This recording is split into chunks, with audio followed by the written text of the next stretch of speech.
नमस्कार, मैं हूं नीलू।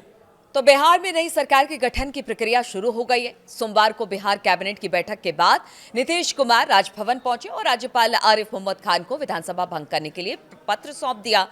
अब 20 तारीख को यानी 20 नवंबर को पटना के गांधी मैदान में बिहार की नई सरकार का शपथ ग्रहण होगा। उससे एक दिन पहले यानी कल वो अपना इस्तीफा भी देने वाले हैं, जिसके लिए अब तैयारी तेज हो गई है कि किस तरह का शपथ ग्रहण होगा। वहीं इसी के साथ बिहार में नए मंत्रिमंडल का भी गठन कर दिया जाएगा। इस बीच चर्चा है कि बिहार मंत्रिमंडल में किसको किसको जगह मिलेगी। ऐसे में जेडीयू कोटे से किन चेहरों को मौका मिलेगा, ये भी सवाल है। बताया जा रहा है कि नीतीश कुमार अपने मंत्रिमंडल में जेडीयू कोटे से लगभग सभी पुराने चेहरों को मौका देंगे, यानी कि रिपीट करेंगे। हालांकि इस बार उनके मंत्रिमंडल में जेडीयू कोटे से कुछ नए चेहरे भी शामिल हो सकते हैं। बताया जा रहा है कि सीएम नीतीश कुमार ने जिस तरह से जेडीयू उम्मीदवारों के चयन में सोशल इंजीनियरिंग का बखूबी इस्तेमाल किया था, उसी तरह से नीतीश कुमार कैबिनेट गठन में भी जातीय समीकरण को साधते हुए नजर आएंगे।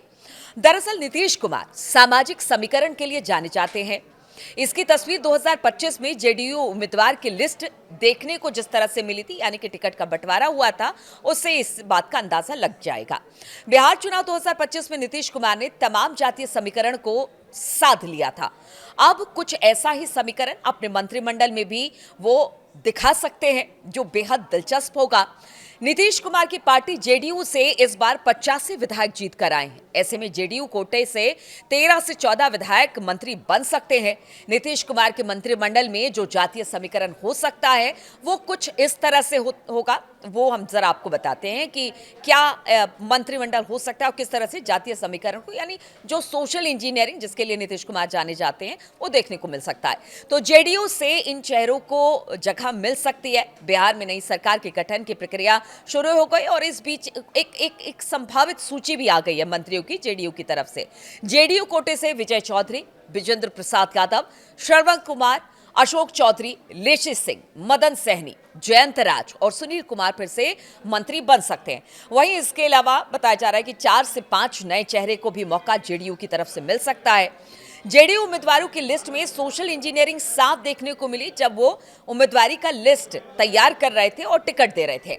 तो पिछड़ा वर्ग ओबीसी से 37 उम्मीदवारों को उन्होंने अपना उम्मीदवार बनाया था। अति पिछड़ा वर्ग से 22 उम्मीदवार थे। स्वर्ण समाज से 22 उम्मीदवार बनाए गए थे, यानी कि मैदान में उतारा गया था चुनाव लड़ने के लिए। वहीं अनुसूचित जाति से 15 उम्मीदवार, अनुसूचित जनजाति से 2 उम्मीदवार शामिल थे। इसके साथ ही जेडीयू ने 13 महिलाओं को भी टिकट देकर महिला सशक्तिकरण का मजबूत संदेश देने की इस चुनाव में कोशिश की थी। नीतीश कुमार ने पहले लिस्ट में लवकुश समीकरण और दूसरे में पिछड़ा समाज पर फोकस किया। अब जरा जल्दी से बीजेपी के मंत्रियों की संभावित लिस्ट भी आपको बता देते हैं।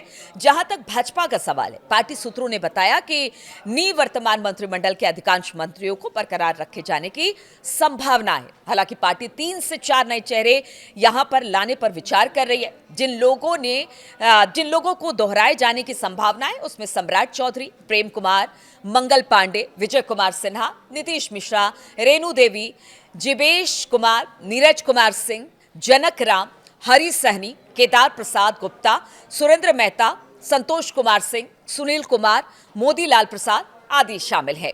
सूत्रों ने कहा कि भाजपा में जिन नए चेहरों को कैबिनेट में जगह मिल सकती है उसमें राणा रणधीर, गायत्री देवी और विजय कुमार खेमका शामिल है।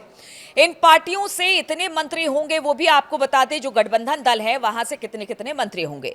तो जेडीयू और भाजपा के साथ साथ छोटे सहयोगी दल जिसमें केंद्रीय मंत्री चिराग पासवान की एलजेपी रामविलास, जीतन राम मांझी की हम और उपेंद्र कुशवाहा के आरएमएल भी नए मंत्रिमंडल का हिस्सा होंगे। अगर सूत्रों के अनुसार बात की जाए तो लोजपा यानी कि रामविलास को 3 मंत्री पद मिलने की संभावना है, जबकि हम एस और आरएलएम को एक मंत्री पद मिल सकता है। नीतीश कुमार के साथ भाजपा से अधिकतम 16 और जदयू से 14 मंत्री 20 नवंबर को शपथ ले सकते हैं। तो 20 नवंबर को नीतीश कुमार भी शपथ लेंगे और शपथ ग्रहण समारोह स्थल ऐतिहासिक गांधी मैदान होगा, जिसके लिए 20 नवंबर तक आम जनता के लिए इसे बंद कर दिया गया क्योंकि भव्य तैयारी वहां पर चल रही है। पटना जिला प्रशासन ने कहा कि आम लोगों के प्रवेश पर रोक लगा दी गई है और बड़ी तादाद में सुरक्षा बलों की तैनाती अभी से कर दी गई है, क्योंकि प्रधानमंत्री नरेंद्र मोदी के समारोह में शामिल होने की उम्मीद है।